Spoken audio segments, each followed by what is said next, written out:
দেখো ডিএফটি। তো ডিএফটির full meaning দেওয়া আছে দেখেন ডেটা ফ্লো ডায়াগ্রাম।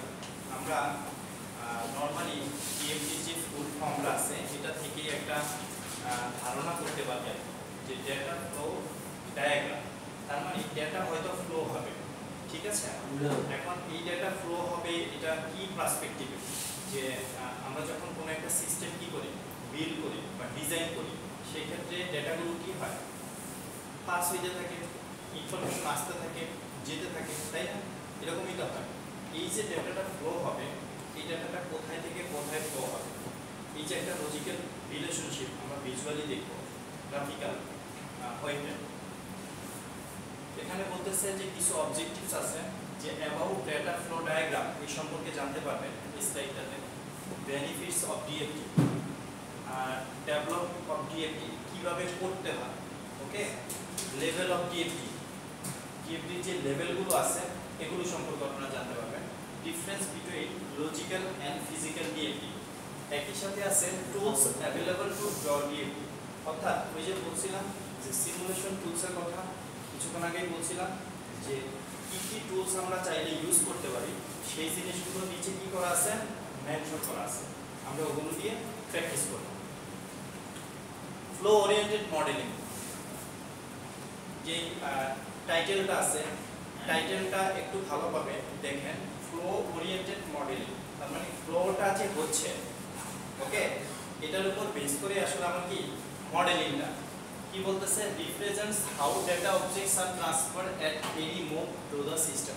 অর্থাৎ কিভাবে সিস্টেমের মধ্যে দিয়ে ডেটাগুলো যাচ্ছে, বুঝাইতে পারছি?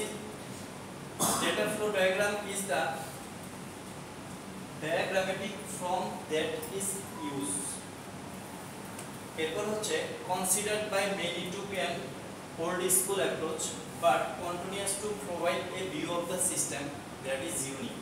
It should be used to supplement other analysis model elements. অনেক কথাবার্তা আছে থিওরি বেস, যেগুলো জাস্ট বলবো আমি ওগুলো করতে হবে, এগুলো অত বেশি পড়ার দরকার নেই, ঠিক আছে। ডেটা ফ্লো ডায়াগ্রাম একটা ফর্মাল ডেফিনিশন দেওয়া আছে।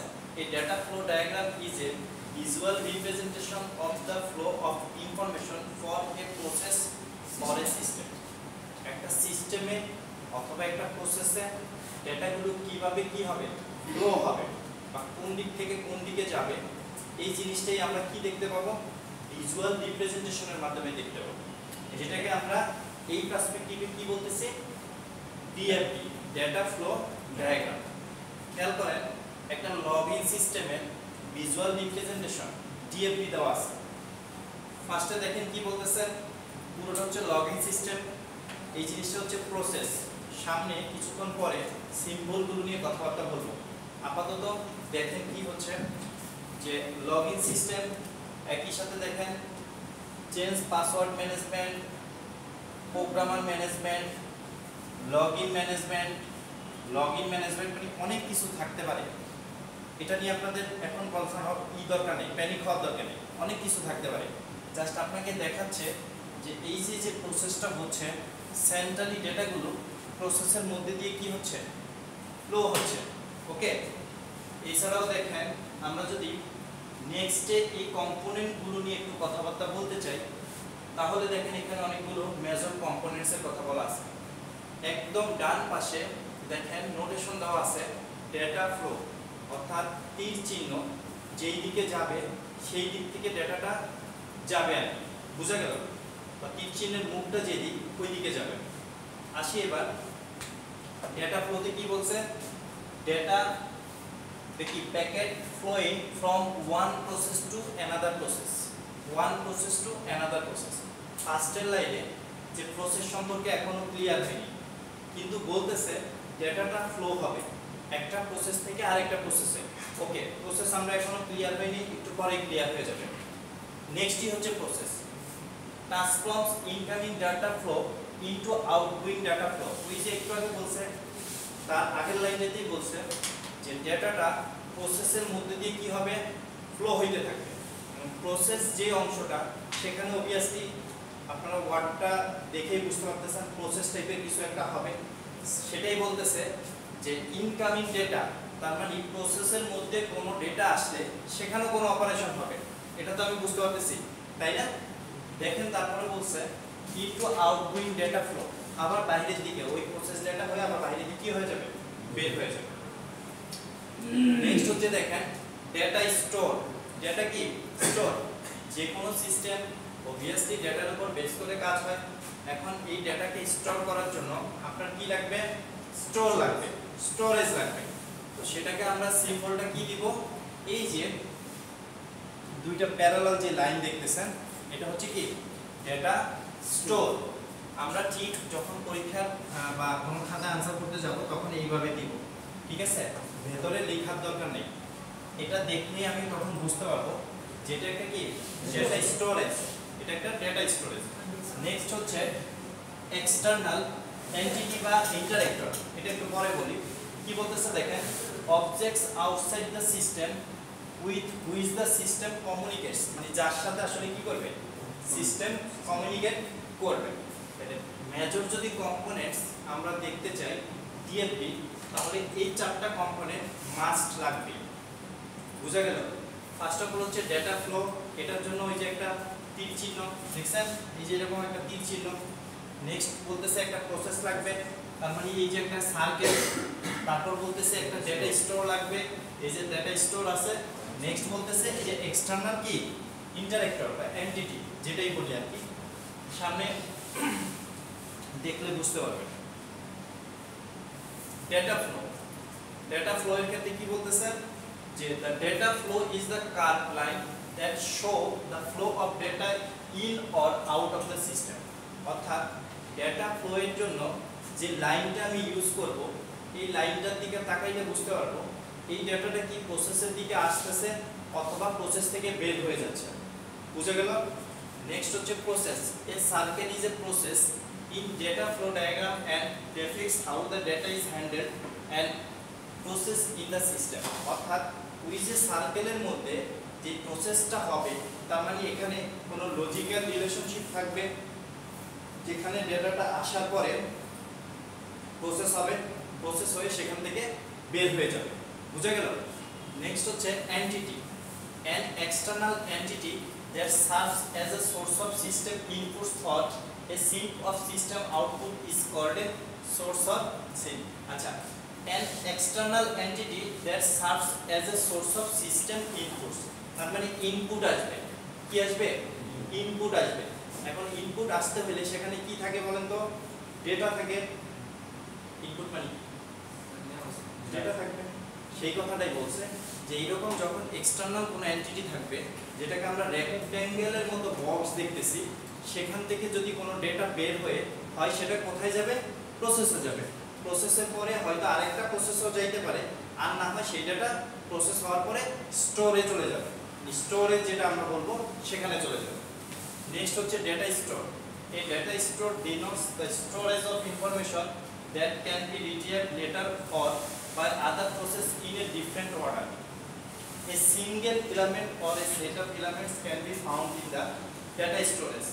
The group of parallel lines denotes a ওই যে parallel lines, হ্যাঁ, মানে এই দুইটার কথা বলতেছেন, ওই যে দুইটা parallel লাইনের কথা বললাম, location to collect the data item. আচ্ছা, এখানে স্টোরেজের কথাটা হচ্ছে আপনি প্রসেস করার পরে ডেটা অবভিয়াসলি এন্টিটি থেকে বের হবে, এক্সটার্নাল এন্টিটি থেকে, যেটাকে আমরা কি বলতেছি, ইনপুট বলতেছি। সো ডেটা যখন এক্সটার্নাল এন্টিটি থেকে বের হবে তখন আমরা কি দেখব, ওই যে লাইনটা দেখব, কার্ভ লাইন, ডেটা ফ্লোটা কোন দিকে হচ্ছে।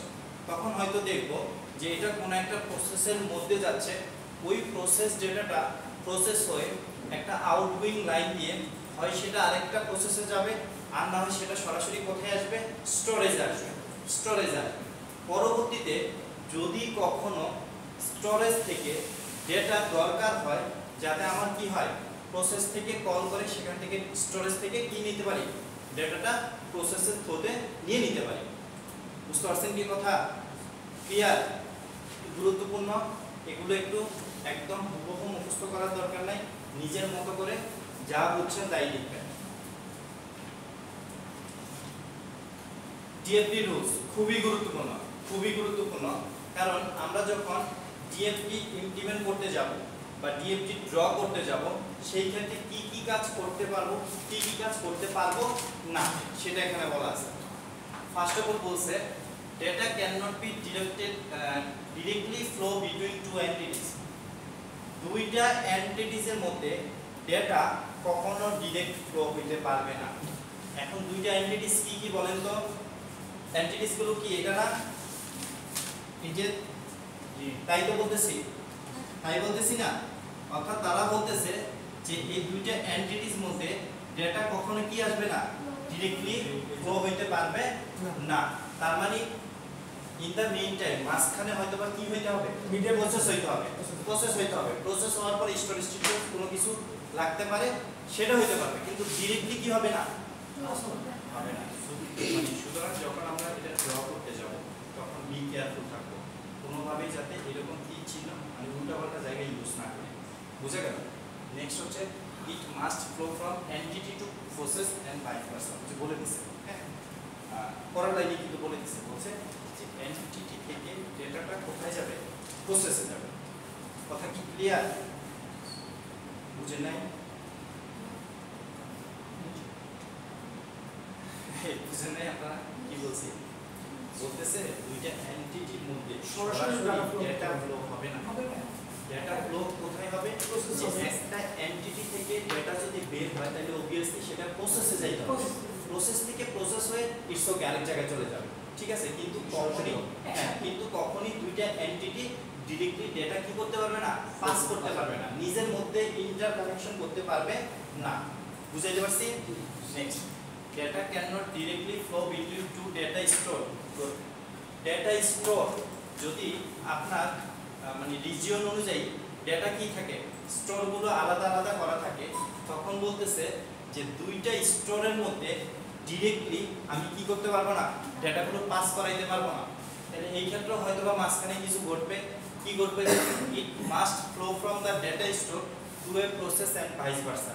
সো ডেটা স্টোর থেকে কোনো ডেটা আমি সরাসরি আরেকটা ডেটা স্টোরে মুভ করাইতে পারবো না, সেই ক্ষেত্রে আমাকে মাঝখানে ওই ডেটা স্টোরের ওই ডেটাটা প্রসেসে আনতে হবে, দেন আবার আরেকটা স্টোরে। কথা clear? Next, the diagram must include one input data flow and one output data flow. এটা হচ্ছে একদম সিস্টেম, একদম যদি লাস্ট সিস্টেমের একদম মূল কথা। আপনি কিছু একটা বানাচ্ছেন বা কিছু একটা কনস্ট্রাক্ট করলেন, সেখানে যদি কোনো ইনপুট না থাকে তাহলে আসলে এটা কেন কনস্ট্রাক্ট করবেন? ওকে, আর যদি ইনপুট দিয়ে থাকেন তাহলে অবভিয়াসলি সেটা প্রসেস হয়েছে, প্রসেস হওয়ার পরে যদি আউটপুট না থাকে তাহলে কি হইল, ওটা কোথায় গেল, প্রসেস করাইলেন কেন? কথা ক্লিয়ার? সিস্টেম বানাইছেন, ইনপুট নাই, তাহলে কেন বানাইছেন সিস্টেম? সিস্টেম বানাইছেন, ইনপুট দিছেন, আউটপুটে কিছু বের করেন নাই, তাহলে কেন ডেটা মানে প্রসেস করতে গেলেন? কোশ্চেন বুঝছেন? এটাই বলতেছে যে the diagram must include at least one input and one output data flow. থাকতেই হবে একটা সিস্টেমে একটা ইনপুট ডেটা ফ্লো এবং একটা আউটপুট ডেটা ফ্লো কি থাকতেই হবে, ন্যূনতম একটা। কয়টা? একটা। কি করি আগে কি গরম লাগছে।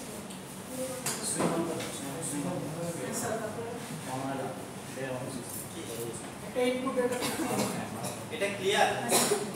The two data flow cannot cross one another. The two data flow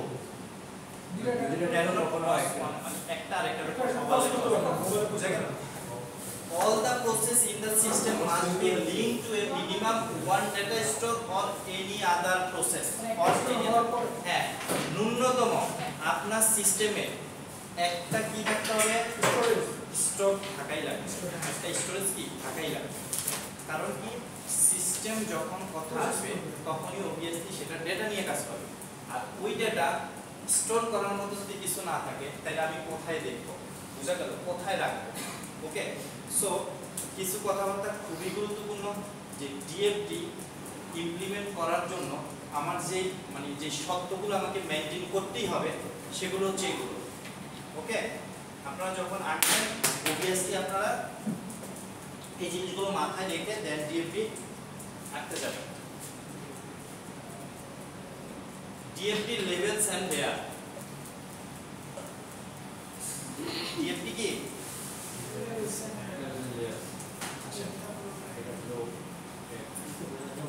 DFT কে আমাকে বলছে এই data flow diagram can divide into progressively more detail by using more details क्या করছেন যে more detail কথাটা বলা আছে by using levels and layer zeroing in a particular phase DFT levels are numbered 0 1 or 2 and occasionally go to even layer এরপর বলতেছে starting with the most basic level 0 যেটাকে আমরা একদম বেসিক বলতেছি মানে primary DFT gets increasingly complex as the level of interest বলতেছে যে DFT level যত বাড়তে থাকবে আপনার সেটার কমপ্লেক্সিটি কি তত বাড়বে মানে কঠিন হবে সিনারিও কি হবে কঠিন হবে DFT লেভেল 0 যদি আমরা এটার দিকে একটু চিন্তা করি এই DFT লেভেল 0টাকে আবার কি বলা হয় কনটেক্সট ডায়াগ্রাম বলা হয় পরীক্ষার খাতায় এরকম সহজ সুন্দর শব্দ নাও থাকতে পারে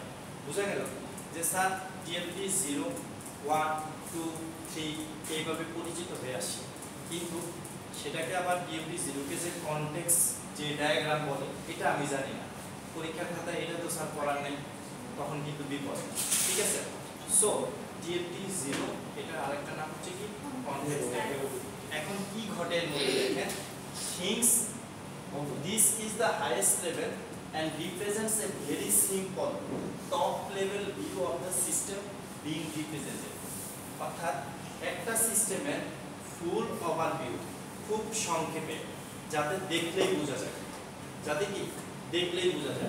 দেখবেন এই পুরোটা যদি একদম একটা বেসিক ওভারভিউ হয় আমরা যদি নরমালি এই কোশ্চেনটার এই জিনিসগুলো নিয়ে আলোচনা করি বা এই সিস্টেমটাকে ভেঙে সাব সিস্টেম করি তাহলে দেখবেন অনেকগুলো কোশ্চেন বের হবে বুঝা গেল এই যে সাব সিস্টেম যখন আপনি এখান থেকে এলাবোরেট করে দেখাইতে যান তখন সেটাকে আমরা বলবো DFT 1 লেভেল 1 বুঝা গেল দেন আবার যদি আরো বেশি এলাবোরেট করে দেখান তখন আমরা সেটাকে বলবো কি 2 এইভাবে DFT 0 1 2 এবং বলছে যে কমপ্লেক্স প্রবলেমগুলোর ক্ষেত্রে বা সিস্টেমগুলোর ক্ষেত্রে DFT 3 পর্যন্ত কি যেতে পারে বাট আমরা নরমালি এই জায়গাতে DFT 0 1 2 নিয়েই কি থাকবো সীমাবদ্ধ থাকবো বুঝা গেল আসি এখানে বলতেছে আমি একটু দেখে নেই আগে এই জিনিসগুলো একটু চিনি কোনটার মধ্যে কি আছে খেয়াল করেন এই হচ্ছে হোটেল রিজার্ভেশন এটা কি গোল কি আছে একটা প্রসেস আছে কি আছে প্রসেস আছে এটা কি আছে চার কোণা ওই যে বলছিলাম এন্টিটি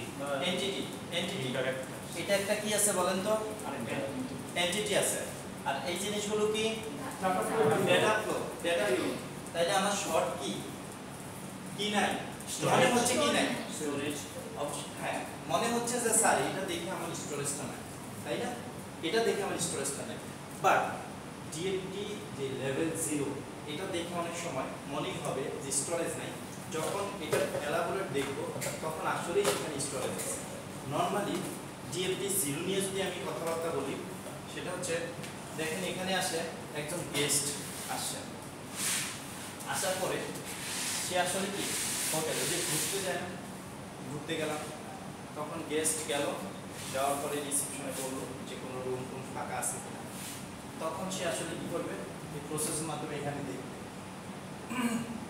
ফাইল রিজার্ভেশন ফর্ম যেটা ম্যানুয়ালি করি আমরা আর যদি সিস্টেমে করতে বলা হয় ইটস ওকে অনলাইন বেস যেটা ইনফরমেশন মানে ইনফো ফর্ম ফিল আপ করি আমরা অনেক সময় যে দেখছেন না অ্যাডমিশন টেস্টিং থেকে ইনফো ফর্ম ফিল আপ করে দিই বা কোনো ইউনিভার্সিটিতে অ্যাডমিশন নিতে গেলে তাদের একটা ফর্ম থাকে অনলাইন ডিজিটালাইজ আপনি চাইলে দুইটাই যদি ম্যানুয়াল ফর্ম থাকে আমরা হাতে লিখে দিয়ে দিই আর যদি ডিজিটালাইজড অনলাইন ফর্ম থাকে আমরা সেখানে সাইটে লিখে ফিল আপ করে দিই ওকে ফি রিজার্ভেশন ফর্ম হোটেল রিজার্ভেশন এবার দেখেন কি বলতেছেন গেস্ট এই যে রিজার্ভ ক্যান্সেল ইনফো অ্যাডমিনের কাছে আসবে আর অ্যাডমিনের কাছে এখন অ্যাডমিনের কাছে আসলে কি ঘটে এখানে অ্যাডমিন আসলে অ্যাডমিন মানে এখানে বুঝাচ্ছি যে ওখানে যারা কি থাকবে দায়িত্বরত যারা তারা দেখবে যে কোনো রুম ফাঁকা আছে কিনা তখন যদি রুম ফাঁকা থাকে তখন সে আবার একটা রেসপন্স প্রোভাইড করবে, ঠিক আছে, যেটা প্রসেসের থ্রুতে গেস্টের কাছে চলে আসবে প্রসেসের। এখন দেখেন এই যদি অ্যাডমিট হয় তাহলে দেখেন কি বলতেছে, সে আবার রিটার্ন করতেছে কিছু একটা কি আপ ডাউন হোটেল ইনফরমেশন, অর্থাৎ কোথায় কোথায় ফাঁকা টাকা কিছু আছে, সে হয়তো বা কি করবে কোনো ইনফরমেশন সে ট্যাগ করাচ্ছে প্রসেসের থ্রুতে, কাকে দিবে আবার এন্টিটি একে দিবে। বুঝা গেল? আসলো, এইবার আসার পরে সে এখান থেকে বললো আচ্ছা ঠিক আছে তাহলে আমি এই রুমটাই নিচ্ছি, তখন সে আবার কি করবে যে এটাকে আপনি চাইলে যে এর মাধ্যমে আপনি কি করবেন ইয়েস নো একটা কনফার্মেশন দিবেন, হ্যাঁ ঠিক আছে কোনো সমস্যা নেই। তখন এ তো বললে হবে না, পেমেন্টের কিছু ব্যাপার স্যাপার থাকে বা তাদের কিছু রুলস থাকে। বুঝা গেল? এই রুলস আবার ইনি মানেন কিনা পরবর্তীতে অ্যাডমিন আবার চিন্তা ভাবনা করে কোনো কিছু হয়তো বা দিবে দেওয়ার পরে দেখেন এই যে গেস্ট ইনফো ওয়েটিং, মানে ওয়েট করবে আর কি ইনফরমেশনের জন্য যে আসলে কি হচ্ছে। ফাইনালি সে চাইলে আবার ক্যান্সেলও করে দিতে পারে। মানে টোটাল কথা হচ্ছে যে ডেটাটা আসলে ফ্লোটা কিভাবে হয়, ডেটা ফ্লোটা আসলে কিভাবে হয়, যে একটা সিস্টেম যদি কাজ করে আমি কোন স্টেপস থেকে অন্য স্টেপসে যাব, এরকম ছোট্ট সিনারিওর মাধ্যমে এই জিনিস দেখানো আছে। এছাড়াও এটার যদি এলাবোরেট কিছু দেখতে চান, দেখেন ডিএফডি লেভেল 1 সেম, একটু আগে যা দেখছেন খুব সিম্পল, এখন আরেকটু কমপ্লেক্স ওয়েটা আমার সামনে দেখানো হচ্ছে। ওকে, সেখানে বলতেছে একটু আগে আমরা স্টোরেজ খুঁজে পাইছি কি, এই যে এখন দেখেন স্টোরেজ খুঁজে পেয়ে গেছি, ঠিক আছে। একই সাথে এন্টিটি আছে, একই সাথে দেখেন এই যে প্রসেস আছে, এন্টিটি আছে, স্টোরেজ আছে, এরপরে এসে দেখেন ওই যে রুম নাম্বার আরেকটা প্রসেস দিছে এবং ফ্লো দেওয়া আছে কোন দিক থেকে ডেটাগুলো কোন দিকে যাবে। এই যে প্রসেস থেকে এন্টিটির সাথে কিভাবে কানেক্টেড, এন্টিটি থেকে ডেটাগুলো কিভাবে হয়, সব সময় বলতেছে আমাকে যে ফার্স্ট হচ্ছে যদি একটা প্রসেস হয়, প্রসেস হওয়ার পরে ওই প্রসেস ডাটাটা সবসময় মানে কি হয় স্টোরেজে কি হয় জমা হয়, এবং একই সাথে ওই ডেটা প্রসেসের হতে স্টোরেজ থেকে কি নেওয়া যায়। এই কারণে দেখেন এই যে এখানে ডাবল সাইন, খেয়াল করছেন যে প্রসেস হয়েছে, প্রসেস হয়ে দেন এই যে দেখেন স্টোরেজে আসবে, আবার এই যে ডাবল সাইন থাকবে, দেখেন স্টোরেজ থেকে খেয়াল করছেন ডাবল সাইন আছে, যে একবার ডেটা স্টোরেজে যাবে আবার স্টোরেজ থেকে ডেটা প্রসেসের হতেই কি আসবে ফেরত আসবে। এছাড়াও বলতেছে যে এই যে এনকোয়ারির কিছু জিনিস আছে, এনকোয়ারি মানে হতে কি বলা ইনফরমেশন দেওয়া বা এই টাইপসের, আমরা বলি না ইনকোয়ারি করা, তথ্য নেওয়া আমরা বলি তো নাকি। দেখেন এই যে গেস্ট থেকে কিছু তথ্য নিয়েছে, তথ্য নেওয়ার পর ওই তথ্যগুলো এখানে কি করছে স্টোর করে রাখছে, স্টোর করার পরে মানে মনে করেন অনলাইন স্টোর করে রাখছে, রাখার পরে সেগুলো আবার কি করছে প্রসেস করতেছে, এরপর হচ্ছে প্রসেস করার পরে আপনাকে সেটা আবার আরেকটা স্টোরেজে ফাইনাল স্টোরেজ যেটা আর কি বলি আর কি, সেটা সেখানে মানে ক্লিয়ার হয়ে গেছে। এরপরে এসে দেখেন রুম সিলেকশন প্রসেসের জন্য আলাদা আবার কি রাখছে প্রসেস রাখছে। এটা হচ্ছে লেভেল 1, মানে লেভেল 0 থেকে একটু কমপ্লেক্স লেভেল 1 আমরা দেখলাম। লেভেল 2 যদি এরকম দেখি, দেখেন ওই জিনিসটাকে আরো কত মানে ক্ষুদ্র অংশে কি করছে তারা আরো সূক্ষ্মভাবে বিশ্লেষণ করে দেখাইছে যে এখান থেকে আসলে এইরকম জিনিসগুলো থাকে। বুঝতে পারছেন কি?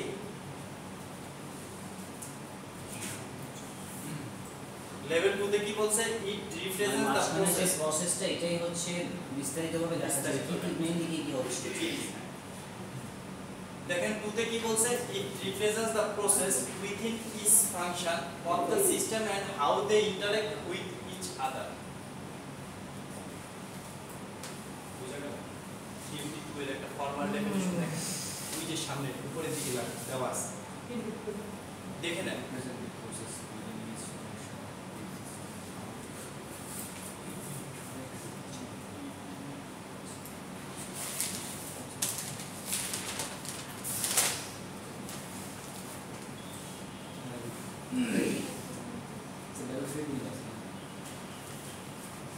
লেভেল 3 লিখছেন, লেভেল 3 পর্যন্ত আমরা যাব, বাট লেভেল 3 হচ্ছে আরো বেশি কমপ্লেক্স। ওকে, আমাদের নরমাল যে সিস্টেম হলো 0 1 2 পর্যন্ত দিলে মোটামুটি কমপ্লিট হয়ে যায়। এতটুকু একটু বুঝাইতে পারছি তাহলে দেখেন আজকে প্র্যাকটিস না, আজকে জাস্ট ডিএফডি তে একটু কি হয়ে যাবে, জাস্ট একটু ফ্যামিলিয়ার হয়ে যাবে, পরিচিত হবে। নেক্সট ক্লাস থেকে এই জিনিসগুলো কিভাবে প্রসেসগুলো একটা আরেকটার সাথে কিভাবে ইন্টারেক্ট হয় বা ওয়ে অফ থিংকিং, ঠিক আছে, একটা আরেকটার সাথে কিভাবে ইন্টার কানেকশন, যে এটাই হওয়া উচিত স্যার, এই জিনিসগুলো আরো দুই একটা ক্লাসে আমরা ডিসকাস করব, আলোচনা করব। আর পরবর্তী ক্লাস থেকে নিজে নিজে নর্মাল কোনো সিস্টেম যদি দেওয়া থাকে আপনারা ডিএফবি গুলো কি করতে পারবেন, ডিজাইন করতে পারবেন, ঠিক আছে।